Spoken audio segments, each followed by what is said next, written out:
Hello everyone and welcome back to another video. Today we're going to be taking a look at the state of Pennsylvania and analyzing a little bit the general election as it stands. Now that we finally have an official winner, Dr. Oz has won the Republican primary at last after 3 weeks of contention between him and McCormick, and of course the recount, which is still happening. The recount is mandatory since the result was within 0.5%, but I think that if McCormick is conceding now, it's very, very likely that the result is not going to change from what it is currently, or if it does, it's going to be a few dozen votes here or there. So as we get into this video, we're going to analyze the primary itself, as well as look ahead to the general election and look at the Senate map as a whole and see where we stand in the 2022 midterms.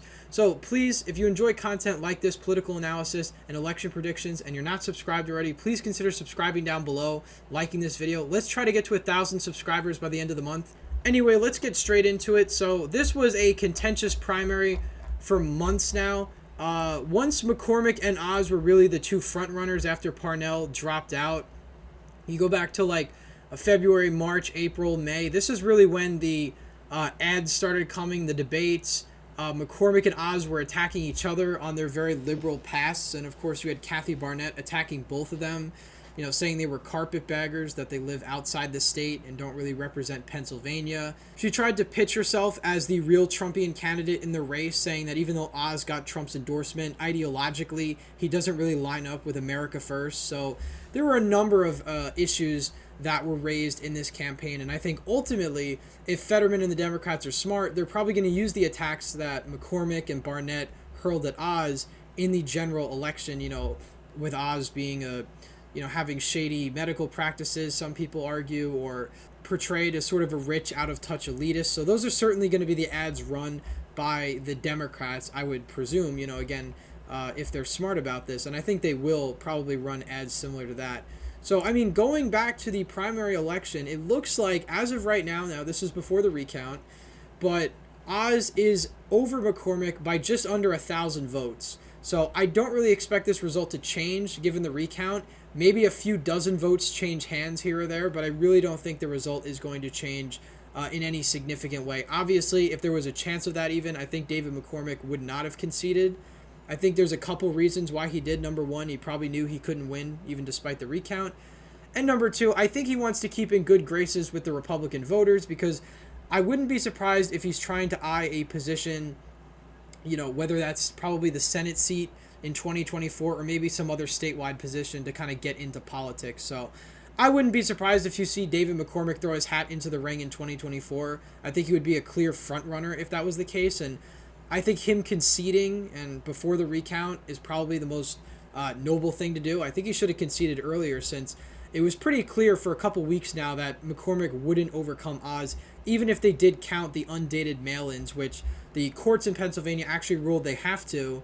But even with that, David McCormick is still not going to win the primary, so hence he conceded. Oz is the front runner, and now we turn to the general election. So looking ahead at our general election map, these are the real pure toss-ups in my opinion. You have Pennsylvania, Georgia, Arizona, Nevada. Any of these states could go either way. I mean, obviously we could play around with the math here, but you could have a situation in which Arizona goes red, Georgia goes red, and then you have Pennsylvania and Nevada go blue. That would be a 51-49. So for Democrats, they need to win 3 out of these 4 races to maintain control of the Senate. And if they win all 4, then they have absolute control of the Senate. They don't need to worry about Joe Manchin. They would just need to worry about Kyrsten Sinema at that point. So all of these races are incredibly important, but I think Pennsylvania is probably the most important, because I think Georgia leans slightly towards the Republicans right now. I think Nevada is looking pretty good for the Republicans. So Pennsylvania is the pure real toss-up, and I'd say Arizona is kind of in that same boat, although, you know, Mark Kelly has been leading big in a lot of polls. I think there's probably a huge margin of error in that. There was some poll where he was leading by like 30 points or something. I think that's definitely a mistake, but I don't doubt that Mark Kelly is probably leading in the polls right now. So given the year, I would say Republicans still have an advantage in Arizona, but it really depends which nominee they end up choosing for that seat. Trump has endorsed Blake Masters for the Senate seat. He seems like a strong candidate, but we'll see if he's able to actually beat Mark Kelly in the general election. But not to get off topic, let's go back, of course, to the state of Pennsylvania.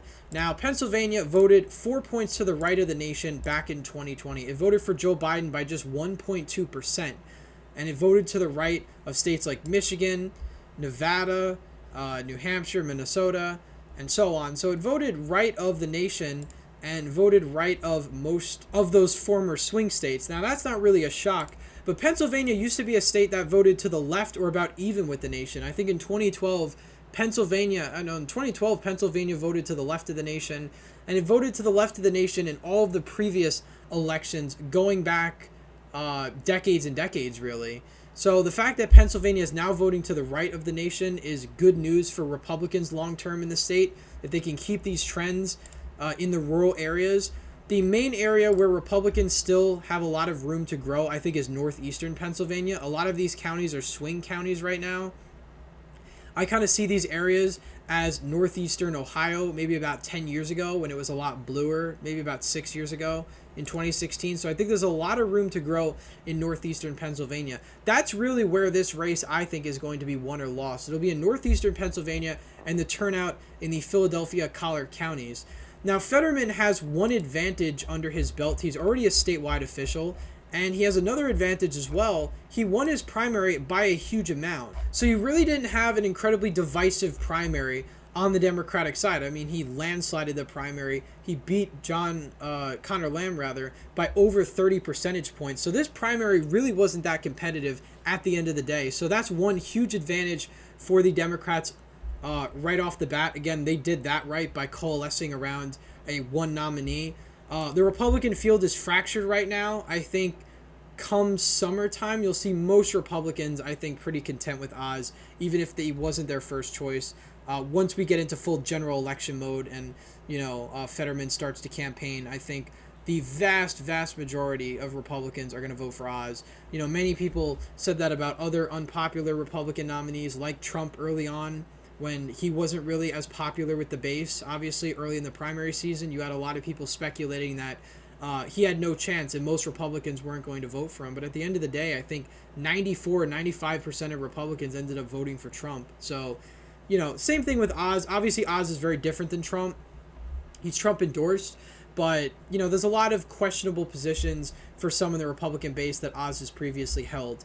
Now, one could argue that Trump held similar liberal positions back when he was a Democrat, even going back before 2012, I think. I'm not too sure. Did he support Obama in 2008?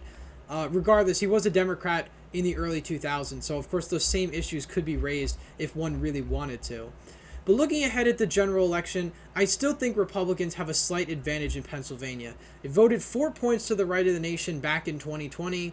It's a state that is slowly trending toward Republicans. Republicans are doing better and better in this state than they have in the past. I mean, you can go back to 2012, where Republicans only got 46% of the vote out of the state. 2016, you're at 48.4, and now 2020, you're at 48.8. So Republicans are steadily increasing their margin in the state. Similarly, in Wisconsin, it's kind of a similar story. These states are trending more red. And if the Republican Party continues in this direction of this sort of America First populist direction that we see from Trump and other Republicans, then these gains are likely to continue, because that's really how Republicans, I think, counter the Democrats' arguments that Republicans are against the working class and things like this. So I think Republicans are going to utilize that. Obviously, Fetterman has another advantage. He's born and raised in the state of Pennsylvania. So that's one thing he's also going to use against Oz. Oz lived in New Jersey. I mean, he went to school in Pennsylvania, but his residence was in New Jersey. So that's another issue that's really going to be raised in this campaign. But ultimately, at the end of the day, I think the Republican base will coalesce around Oz. Probably by summertime, you'll see really not a lot of the anti-Oz sentiment. Obviously, the Democratic base is behind Fetterman, but ever since Fetterman had that stroke before the primary, we really haven't heard a whole lot from him, and I don't think he's really done any events or gone out and done much campaigning from what I've heard. So that will be interesting, how Fetterman's health impacts the race. Personally, I don't think it's going to be a big deal unless he has another stroke incident or a heart attack or something like that. So if his health kind of stays where it is now and he recovers, makes a full recovery, which we hope he does, that really shouldn't be an issue in the campaign. You know, Bernie Sanders had a heart attack in the 2020 Democratic primary. I really don't think it hurt him. In fact, a lot of people think it helped him in some ways because he came back kind of stronger than ever. So it'll be very interesting to see how this race plays out.